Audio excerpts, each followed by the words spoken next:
on 24 Hours. One man is found guilty and another is acquitted in the Elsie Johnson murder case. And a look at how Manitoba dispenses justice in Native communities.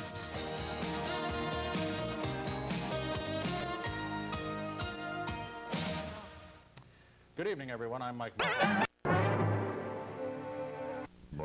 Manitoba natives helped by the justice system in or victims of it. Robert N. with a feature report. And also some of your calls with his weekly commentary. But first, here's the day's news with Sandra Lewis. Good evening. After nearly 23 hours of deliberations, the jury came to a decision today in the Elsie Johnston murder case. One man was set free. The other was sentenced to life in prison. Rosemary Thompson has more. The jury's decision came at 2:30 this afternoon. They found Alexander Snowbird guilty of first-degree murder in the brutal slaying of 83-year-old Elsie Johnson. Snowbird was stony-faced as he left the courtroom. His sentence, life in prison. His lawyer says he will appeal. I was quite shocked by the conviction on the first-degree murder charge. As you're aware, we had asked the jury to consider only manslaughter on the basis of the drunkenness that was evident in the evidence. New Year's Eve began at the Leyland Hotel for Alexander Snowbird, where he drank close to a case of beer. His lawyer said he was too drunk to have deliberately planned Elsie Johnson's death. By contrast, the man who accompanied Snowbird to Elsie Johnson's home has been set free. How's your client feeling right now? He's relieved. He's happy. In March at the preliminary hearing, Judge Frank Allen said there wasn't enough evidence to try Mark Kirkness on a charge of first-degree murder. In an unusual step, the Attorney General directly indicted Kirkness to stand trial. Today, the jury acquitted him. I'd argued all along that his statement should have been believed, and I'm pleased with the verdict. I think the jury believed him. Crown Attorney Jack Montgomery had no comment after the trial, although he does have the option of appealing the decision. In his original statement to the police, Mark Kirkness said he tagged along with Alexander Snowbird when they broke into Elsie Johnson's home on New Year's Day. He said he saw Snowbird rape the 83-year-old woman, but he said he tried to stop him from killing her. Mark Kirkness is a free man and will be released from the Public Safety Building tonight. Rosemary Thompson, CBC News, Winnipeg. Two grocery superstores, one in Winnipeg and one in Saskatoon, were set on fire last night. Investigators suspect arson in both cases. Today, the damage was estimated in the millions. Alan Habak has more. The alarm went off at 3 in the morning. Firefighters found cardboard boxes smoldering in the stockroom of this Winnipeg superstore. The fire was quickly put out, but the damage had already been done. Over $1 million worth of stock destroyed by smoke and water. Investigators say the cause is arson. And at this point in time, the fire is still under investigation from the police point of view, but have determined that it appears to be of incendiary origin. The stockroom of Saskatoon Superstore was also set on fire last night.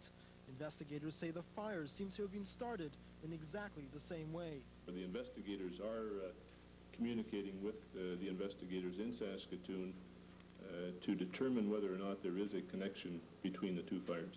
In the past, labor relations between the Superstore company and its employees have been poor, including an ugly strike in 1987.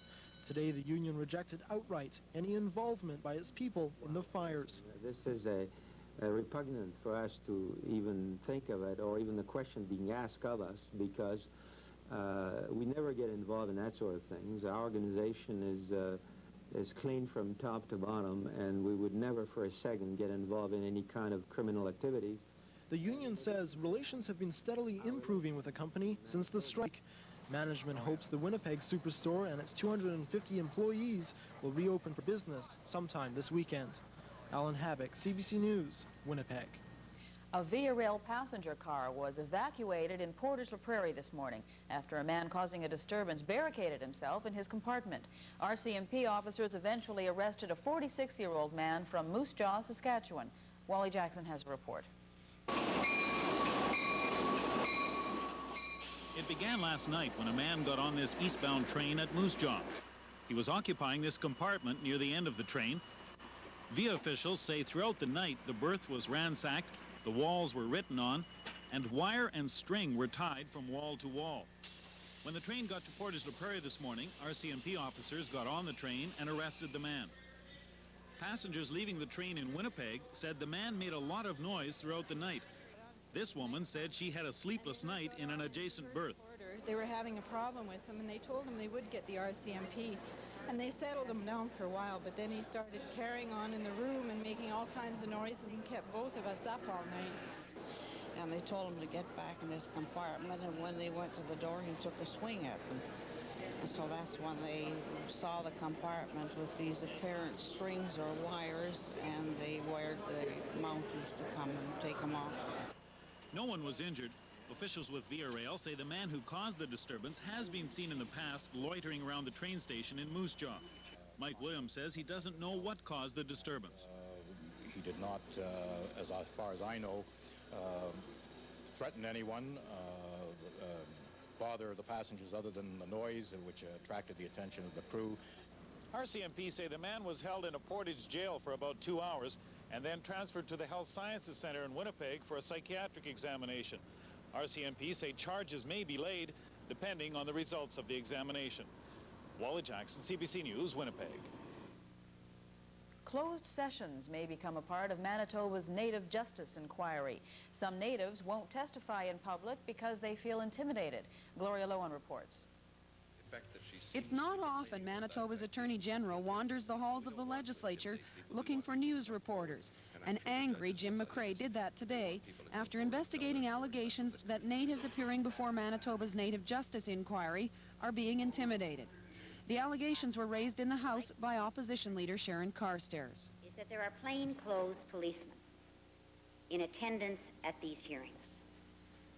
We're certain that has not been ordered by the Commission.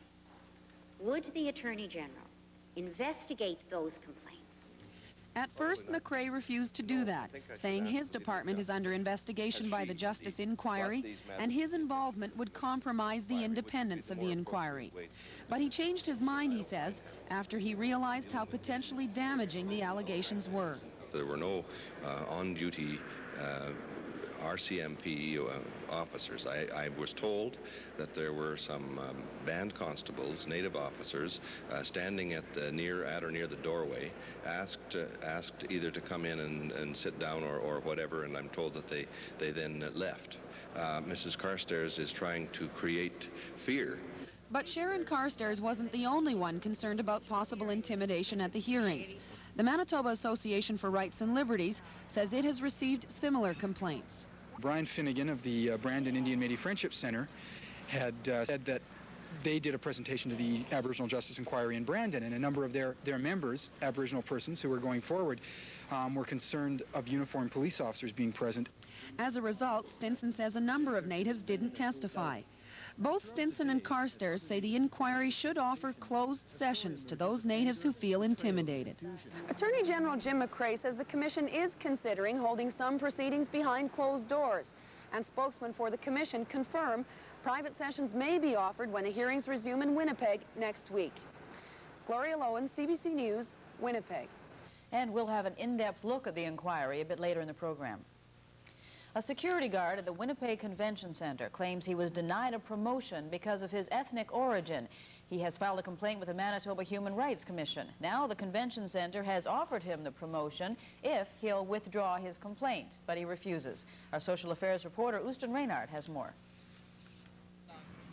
Nelson Tan has been a security guard at the Convention Center for more than 7 years. Now his job has turned bitter. I feel I was discriminated because I'm the only ethnic member of our security department. Tan is originally from the Philippines. In 1982, he was fired from his job at the center. The management said his English wasn't good enough. He then complained to the Human Rights Commission. A panel of university professors evaluated his language skills. They said he could communicate effectively. The commission ruled on his behalf. He was rehired. That was 6 years ago. Last summer, Tan applied for a promotion. He was considered, but rejected. And she said, I will not get the job because they're saying there's some people from the managers of the convention center cannot still understand my English language. There's still some... Tan felt he deserved the job because he had been first on the seniority list. Once again, he filed a complaint with the Human Rights Commission alleging racism. The managers of the convention center refused to respond to Nelson Tan's allegations. They say they consider this a labor dispute, and they're dealing with CUPE, the security guards union, to resolve it. In September, the management offered Tan the supervisory job he wanted on condition that he withdraw his complaint with the Human Rights Commission. Manitoba Association for Rights and Liberties, MARL, advised Tan to stick to his guns. You know, a charge of racism is a scary thing, and there's no reason why we should just assume that the Winnipeg Convention Center is guilty of it. But let's leave that up to the Manitoba Human Rights Commission to decide, and not the Winnipeg Convention Center management team. And so Nelson Tan has refused the center's offer, but now he says he is being pressured on the job. The management has installed a tape recorder at the Radio Communications Center to record everything he says. The stress makes him anxious, but he says he'll slug it out as a matter of principle. Houston Reinhardt, CBC News, Winnipeg. A Winnipeg contractor says he is ruined financially because of poor administration of a federal housing program. As Ross Rutherford reports, the businessman is blaming the CMHC and Indian Affairs. Helmut Klug is broke. The 54-year-old Winnipeg contractor is being forced to sell his home to help pay his debts. The company he spent 28 years building and once employed 80 people is gone. It's tough. Have you run out of money? Oh, you betcha. If it wouldn't have been for funds I had, probably be on Skid Row. Or... Klug says his problems began here on the Fisher Indian Reserve 5 years ago. The Winnipeg contractor agreed to build 37 houses for the band. The cost approximately $1.8 million. The band secured a loan through a trust company, and that loan was guaranteed by CMHC, the Canadian Mortgage and Housing Corporation. Under the law, it's next to impossible to successfully sue someone on a reserve, so in order to protect himself if something did go wrong, Klug got the band to agree in a contract to set up a separate housing authority off the reserve to handle the money coming in. That way, if Klug was not getting paid for his work, he would have a legal entity to go after. He began construction. 4 months later, he says CMHC changed the contract, revoking the housing authority. It said there was no CMHC policy in place allowing such an authority off a reserve. The change meant all the money went directly to the Indian band. Klug was left unprotected. With the houses already under construction, he couldn't get out of the deal. He went to the trust company and asked them to make any further checks payable to both him and the band, but it refused. Mortgage company told me they can only do it by instructions from CMHC and Indian Affairs, because the Minister for Indian Affairs... So you went back to them then? You went back to them and said, listen, you have to change this, and they said... They can't. Why? No reason. Ultimately, Klug's worst fears came true. The band stopped paying him. He says the band owed him more than $500,000. When his cash flow dried up, the creditors moved in and forced him into receivership. Today, Klug says he is penniless and still carrying debt he will lose his last possession next month, his home. He blames it on CMHC and Indian Affairs for interfering in a contract. Neither side will comment. But some government officials who won't appear on camera are saying that Klug made a mistake by going ahead with construction before the contract was approved by the CMHC. However, Klug says he and the band had an agreement, and acting in good faith, he went ahead and purchased the materials. One official closely associated with CMHC but who did not want to be identified says the changes to the contract were inappropriate and the action was improper, but that CMHC probably can't be held legally responsible. Today, the chief of the Fisher River Band also refused to comment. Wesley Hart won't talk about it. Klug is suing the government, hoping to get some money back, but it doesn't look good. A lot of politicians have looked into this, including Jay Kepp. But while they're sympathetic, Klug isn't getting any action. Privately, one official of CMHC told me that Klug tried to do the right thing to protect himself, but it backfired, and now he's ruined because of it. Ross Rutherford, CBC News, Winnipeg. A man entered the Alberta legislature this morning with a rifle. I'll have that and more news a little bit later. But first, a weather preview. Murray? Or now the good news. We had a beautiful day today. As a matter of fact, over all of southern Manitoba today, there were records broken all over the place, including here in Winnipeg. And the hot spot, looks like it was Gretna, Manitoba, got up to 30 degrees. Tell you what's coming up for the weekend in just a little while, but right now we'll tell you that the temperature in Winnipeg is still 28 degrees. That's a couple of degrees higher than the record set back in the 60s. Just a beautiful day Not quite as warm tomorrow. Tonight in northern Manitoba, well, not so good. Going to be some showers up that way, but still decent temperatures, lows of 2 to 4. In northwestern Ontario, it should be a clear night tonight and a low of +4. And in southern Manitoba, a clear, beautiful night tonight and above normal temperature for the overnight low. It'll be 6 degrees. All the details coming up in just a little while on the weekend weather. Sandy, Mike? Thanks, Murray. In a few minutes, we'll go live to the arena for a preview of the Jets' home opener. And next, a special report by Robert Enright on the Native Justice Inquiry and what it has uncovered in some northern Manitoba communities. I almost blacked out from it. They tried to put handcuffs on me then, but they kept hitting my head with their flashlights. It's the park that makes the difference. That's why families are choosing to build their new home in White Ridge. You'll get years of enjoyment in this beautiful, centrally located 32-acre park, which is now fully completed. Watch your children enjoy themselves in the baseball diamonds or soccer pitch, or in the unique playground areas, or take a stroll on nearly a mile of paved walkways as you look out over the lake and fountain. Pine Valley Homes is one of 11 outstanding builders in White Ridge. See their exciting show home today. White Ridge, the distinctive park community by Cairns.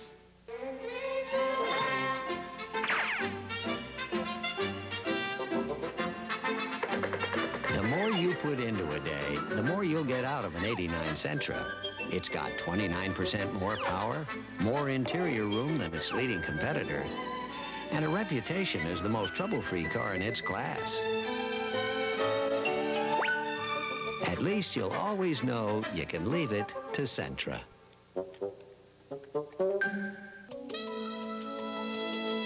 Classic good looks have made London Fog famous. That's why you'll find so many London Fog styles to choose from at Eaton's. There's outerwear that's rugged and comfortable sweaters. Favorites like bomber jackets, casual or dress pants, and more.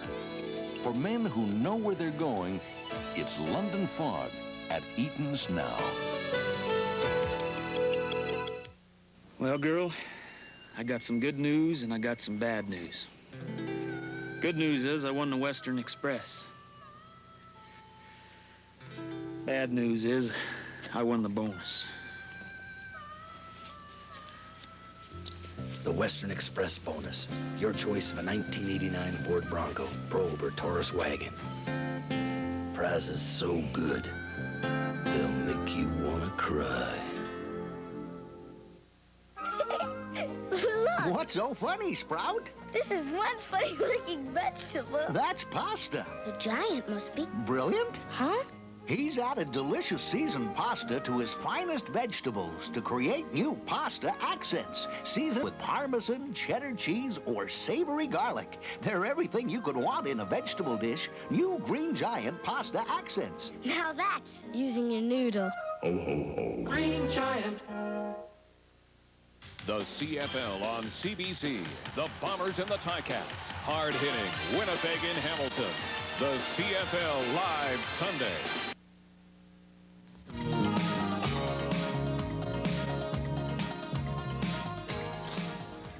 Welcome back. According to Manitoba natives, the justice system in this province is stacked against them. In fact, they claim they are routinely denied any form of justice at all by both the police and the legal profession. That was the burden of native testimony this week in the PAW, as the provincial inquiry into Aboriginal justice took its hearings to that northern community. 24 Hours reporter Robert Enright has been pursuing this question of native justice in great detail. This week he covered all 3 days of hearings in the PAW and filed this summary. Dusk colors a bridge over the Saskatchewan River in northwest Manitoba. It's an important bridge. On the north side is the Big Eddy Indian Reserve. On the south, the town of the Paw.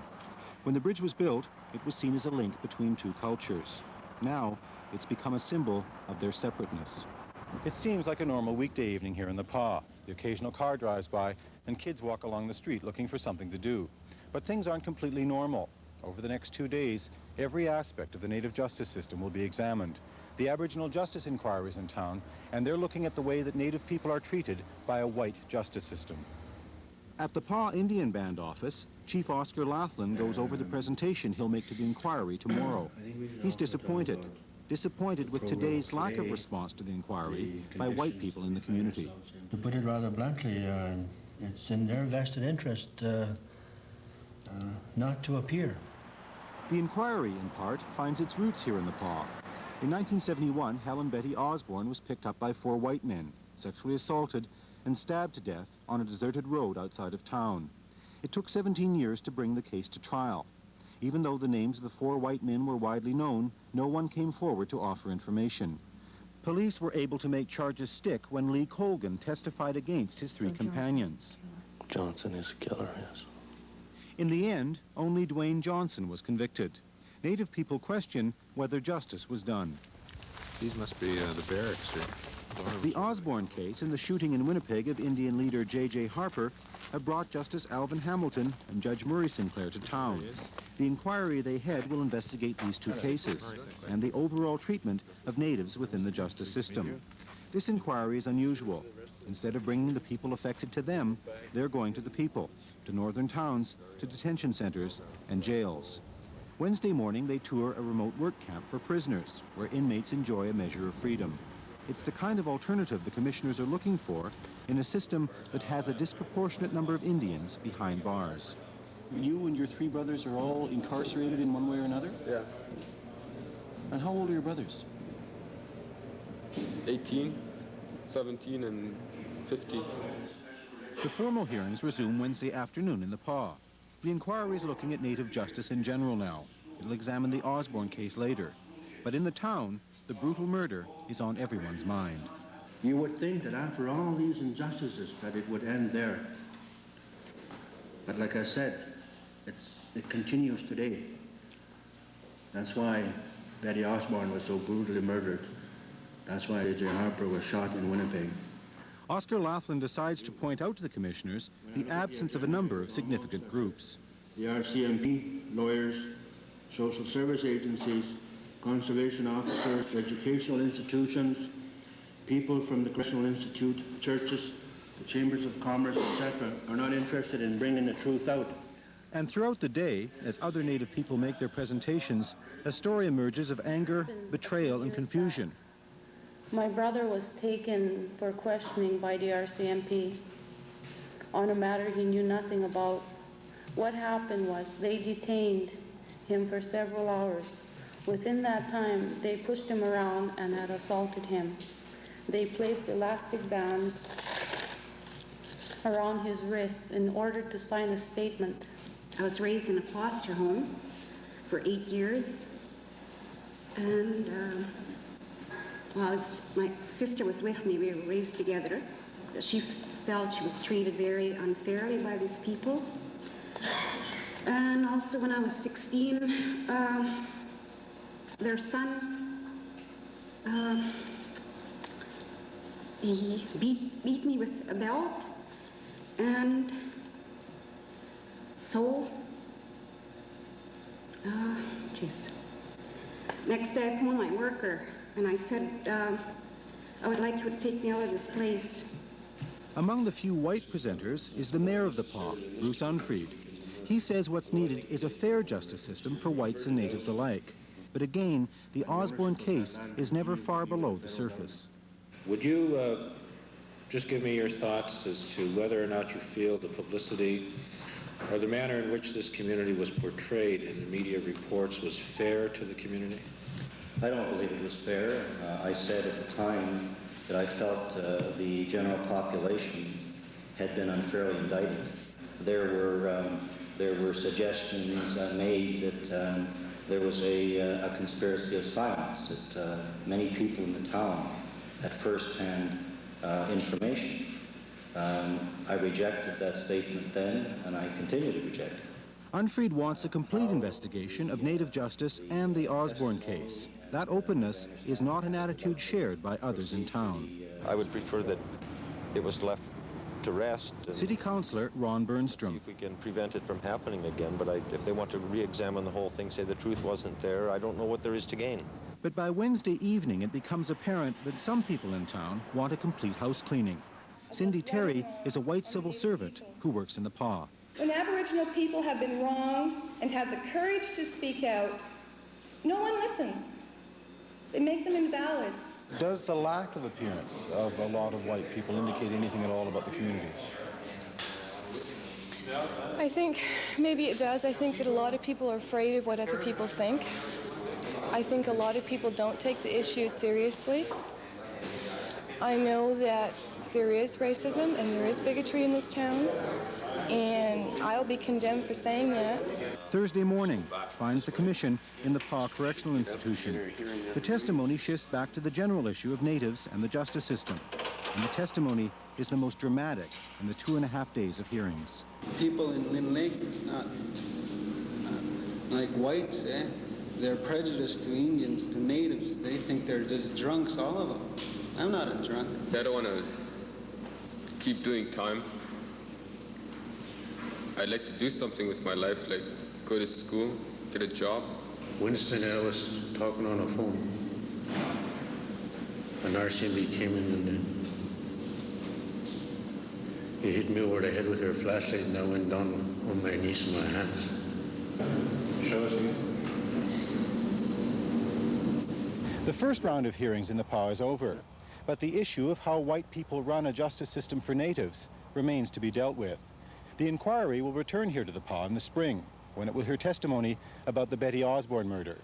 What community members failed to volunteer here this week may be forced out of them when the commissioners come back with the power of subpoena. For 24 Hours, I'm Robert Enright in the PA. So far, senior officers of the RCMP have not given their side of this story to the inquiry. They've been invited to do so and will begin their testimony next week. And in a few moments, there was a shootout at the Alberta legislature this morning. And next, Murray says the weather will be cooler on the weekend.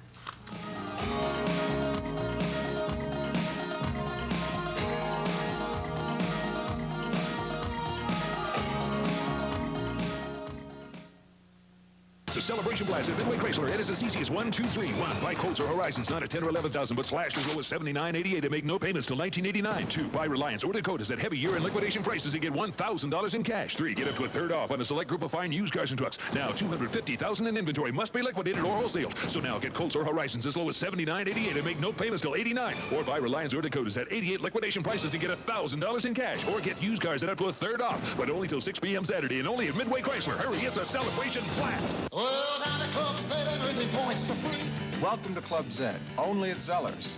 Every time you buy something, you get a reward. Valuable Club Z points. Are you ready to order now? Or would you like some more low prices first? Save 30% on all family outerwear. Get boys and girls sweaters for just $13.97, and men's and ladies sweaters are 1/3 off. At Zeller's, where the lowest price is the law. Everything points to free.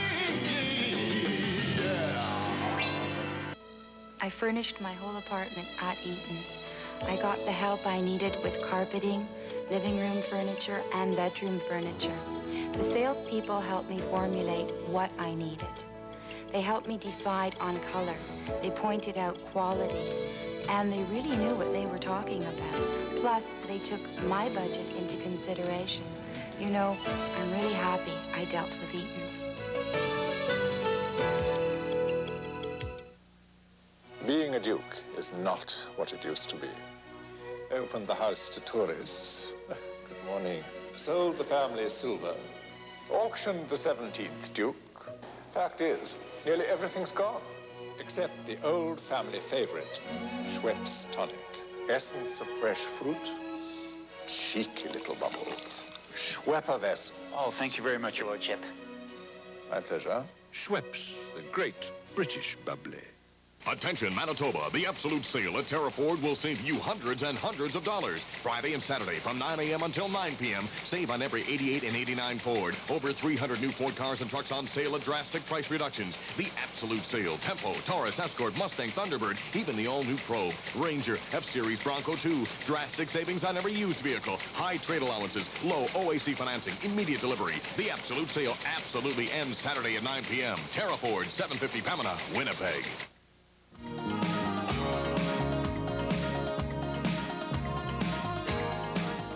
Record-breaking day today, as I said, over southern Manitoba. We set the record here in Winnipeg, for instance, back in 1964, where it was almost 27 degrees. Well, we managed to hit 28 today. Still not the hot spot in Manitoba, though, or Canada, for that reason. Well, it wasn't. Gretna, 30 degrees today. That was the hot spot in Canada, right there. But you can see very high temperatures right across southern Manitoba and into northwestern Ontario. 28 at Brandon, 27 at Dauphin, and pretty warm over north-central Manitoba, too. Flin Flon, 17, as was Thompson. 16 at Lynn Lake, not bad. Then it cools off. Gillum at 9, and Churchill got some cool air off the bay and some showers there, and temperature of only 2 degrees. But everywhere else, nice and warm, and it's probably going to stay above normal, but it will cool off to some degree. This low is crossing the north. We'll spread some cloud over the north tomorrow and some showers and cool things down, of course. And that cloud will also be fooling around a little bit here in the south. Not a lot of it, but there will be some cloudy periods. And as that passes and gets into this area, we'll start pulling winds from the south first of all, and then we'll get into north winds, and that'll cool things down tomorrow. We'll still hit about 18 or 19 degrees here in the south tomorrow. Of course, cooler than that in the north. And then Sunday, we'll get probably a couple of degrees cooler, down to about 14, but that is about normal. So not as good tomorrow and the next day as it has been, but still it'll be a pleasant enough weekend in the south. In the north, I'm afraid there are going to be some showers, but there will also be some sunshine showing up once these start to move away. They're moving fairly fast. Another system over Saskatchewan, too, is also going to affect us for the weekend. So a combination of things. You'll see some cloud, and then the sun will come out for a while. The wind will be from the south, then it'll be from the north, so it'll be kind of mixed up. But still, all in all, not a bad weekend considering this late in the year. Across the country, raining on the coast, and that's nothing new for them at this time of the year. Up at Whitehorse in the Yukon, -2. Yellowknife was a 5. Cooled off in behind these systems. That's sort of like we're going to get, the kind of thing we're going to get over the weekend. Here in Edmonton and Calgary, 16 degrees in behind that system, which is going to move over to this area and pull some of that cool air down. 22 at Saskatoon, 25 at Regina. And in Thunder Bay, 15 degrees, Kenora 20, Red Lake 19, and then it's warming up a little bit in eastern Canada, but not a lot. 14 in Toronto, but you remember there was snow there a couple of days ago. And here in Quebec City, it's 3 and raining right now, but earlier today, it was snowing there too. So they've had about 2 weeks of really not very good weather. In the last couple of days, it's been downright cold. Off on the east coast, not very good either. Halifax 5 and St. John's 5. Goose Bay is at 0. Let's have a look at the satellite photograph and see what's coming. We should be able to see that system in behind us there. Well, we'll try it over this way. There it is, right over Alberta and starting to show up. That's the one that's coming across and is going to change our weather a little bit for the weekend, but still, although it will cool off and there will be some cloud, it's not going to be half bad, as we said. All right, let's have a look, shall we, at the forecast for the north. It's going to be cloudy with occasional showers, not a lot of them. Winds, though, out of the northwest at 35, and that's going to change things, of course. A low of about 4 and highs tomorrow between 4 and 13, the cooler values in the north. Should clear a little bit on Sunday. There might be some cloud in the morning and then clear off during the afternoon, so not bad. Northwestern Ontario, sunny, then clouding over a little bit later on, depending on how far east you happen to be. If you're near Thunder Bay, you'll probably get sunshine almost all day long. A low of 4, a high of 17 to 19. That's not bad. And mostly sunny on Sunday for northwestern Ontario after those systems go through. And for southern Manitoba, cloudy in the morning, then clear in the afternoon. Winds out of the northwest at 30 plus. Low of 6 and a high of 18.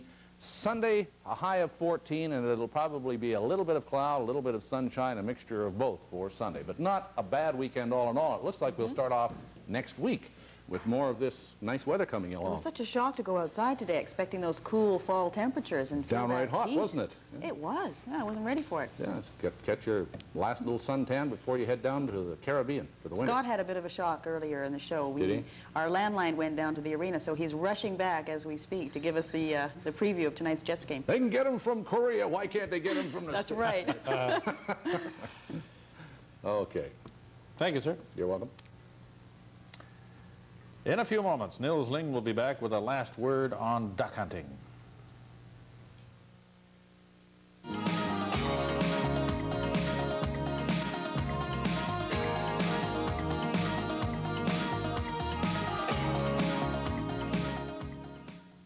To make that big date extra special, turn to your Yellow Pages. All that helpful information will keep your romance blooming. The Yellow Pages, your handiest indoor shopping center. By the time you got up today, McNaught had serviced a lot of cars. By the time you're in bed tonight, we'll still be up and at 'em. Service, 7 a.m. to midnight weekdays. Expect a lot from McNaught. At McNaught, we're proud of the fact that some of our very best salesmen aren't. Superior service by professional salespeople. Expect a lot from McNaught.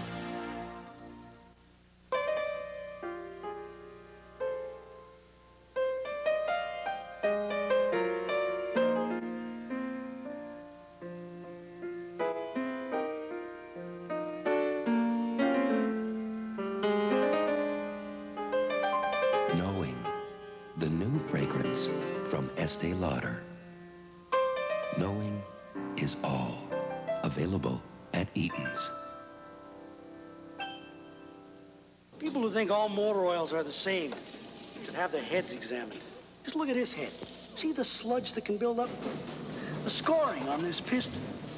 And this metal wearing away because someone didn't give their oil a second thought. Well, think about it. And switch to premium Valvoline all climate. Beats every car manufacturer's warranty specs. There's nothing rated higher than Valvoline. Nothing. I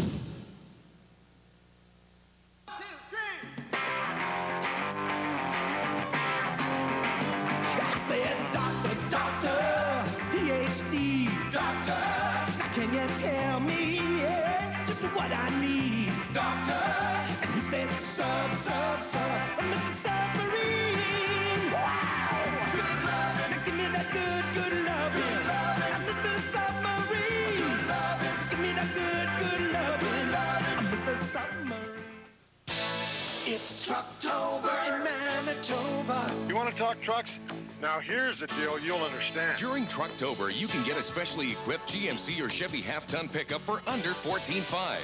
A new '89 pickup complete with rear step bumper, full wheel covers, 5-liter fuel-injected V8, automatic transmission, custom cloth seat, and radio, all for under $14,500. That's the understatement of the year.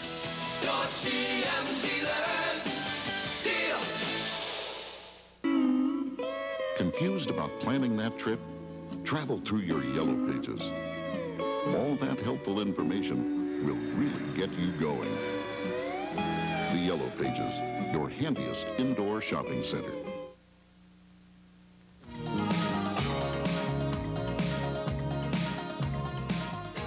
A man entered the Alberta legislature with a rifle this morning and fired several shots before he was brought down by a police bullet. The man is in serious condition with a stomach wound. More from Bob McLaughlin in Edmonton. The shootout came to an abrupt end shortly after 8 this morning. The wounded gunman was carried out the front door and down the steps of the legislature. The gunman, believed to be in his 30s, was shot by an Edmonton police officer. It ended an hour-long shooting rampage in which the man fired at least 7 shots in and around the legislature. Police say the man left a suicide note threatening to kill a police officer.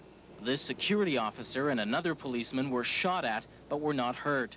The gunman apparently made his way through this open door into an underground pedway just before 7 o'clock.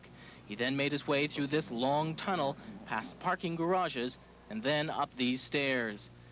It was at the top of the staircase, just inside the front doors of the legislature, that he was shot by a city police officer. The man was rushed to hospital in critical condition.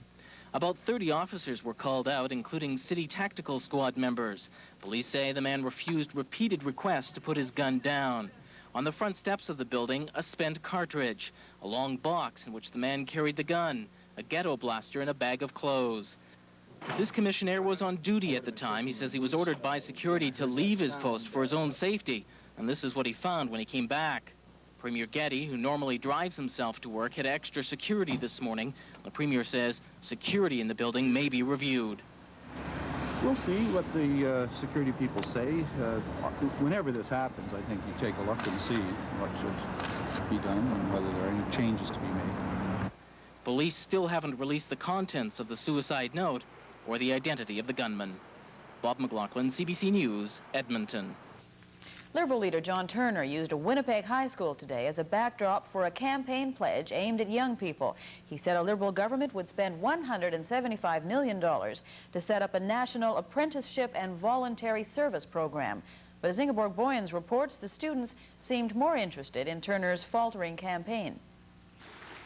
When John Turner arrived at Churchill High today, his aim was to put his campaign back on track. The Liberal cause has been tripped up by dismal polls.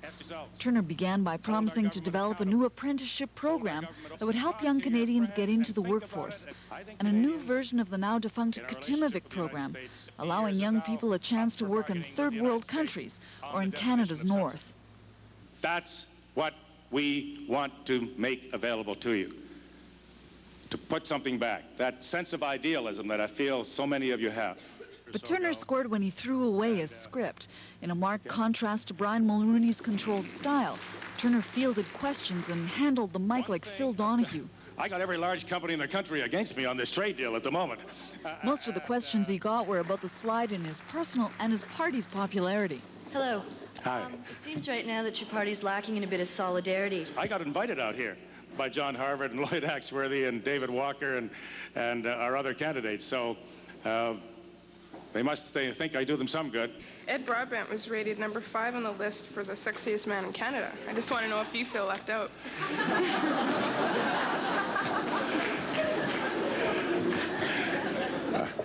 Things are rough all over these days, I tell you. At the start of the campaign, Manitoba Liberals were hoping to gain at least 5 seats in Winnipeg, thanks mainly to the success of Sharon Carstairs in the last provincial election. But John Turner's failing national campaign is dragging down internal party polls. Now party workers are hoping that the kind of performance we saw today will rekindle the old enthusiasm. Ingeborg Boynes, CBC News, Winnipeg. And finally, the federal government has set the interest rate for this year's issue of Canada Savings Bonds. It's going to pay 9.5%. 9.5%. That's about 1 percentage point lower than the rate paid on government treasury bills. And that's the news.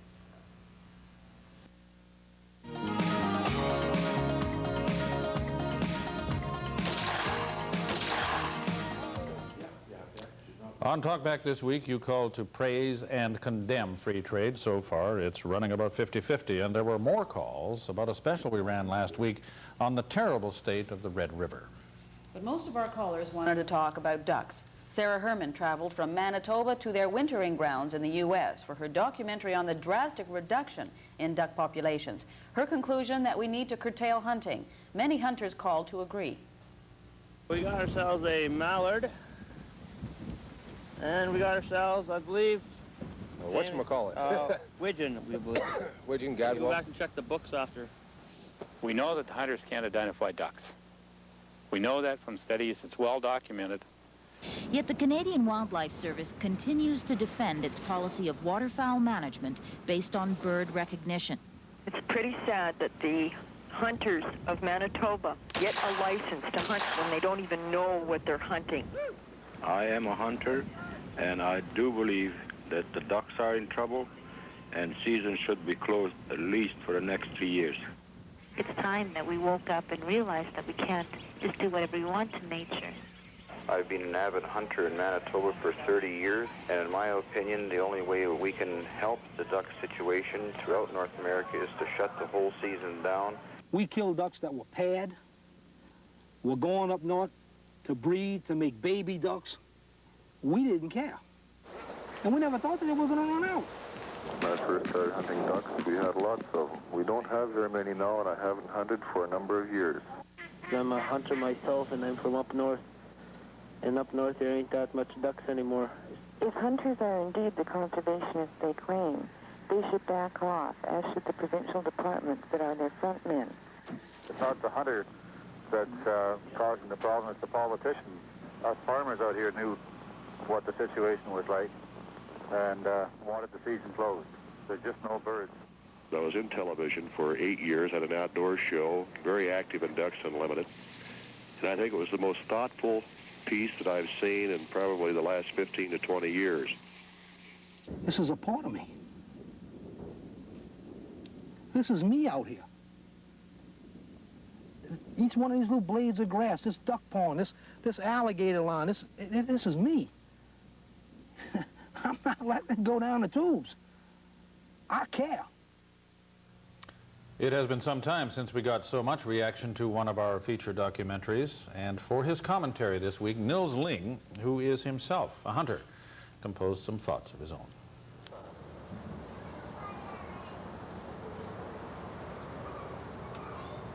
There, clean as a whistle.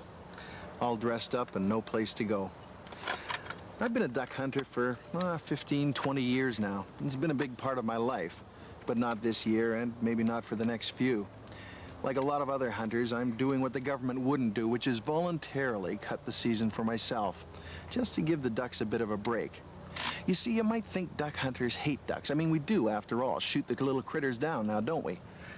But it's not as simple as that. It may sound self-serving, and in fact it probably is, but duck hunters have always been at the forefront of conservation efforts.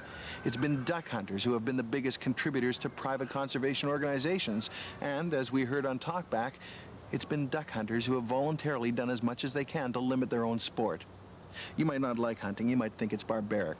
You might prefer to go down to the store and buy your meat, have someone else do the dirty work for you. Well, fine, that makes you an accessory, a co-conspirator, if you will. The only difference between you and I is that your hands are a bit cleaner. In our hearts, we're the same. Nobody likes to see the duck populations disappear, and we should all work towards stopping it. But don't think that stopping me and a bunch of other hunters from going out into the field is going to turn the trick all by itself. It's a start, but the battle is going to be much harder to win. And, once again, you can bet it'll be the hunters on the front lines. For 24 Hours, I'm Nils Lang. If you'd like to comment on anything else you've seen on our program tonight, call our talkback lines. The numbers are 786-0717 and 786-0786. You will be pleased to know that Scott Oak has returned from the arena. He'll be joining us with all the sports, hockey, baseball, and Desai Williams says he's angry that he's being suspected of Everybody taking assumes steroids. that Desai Williams and everybody who runs for Mazda is taking steroids. And they're definitely wrong.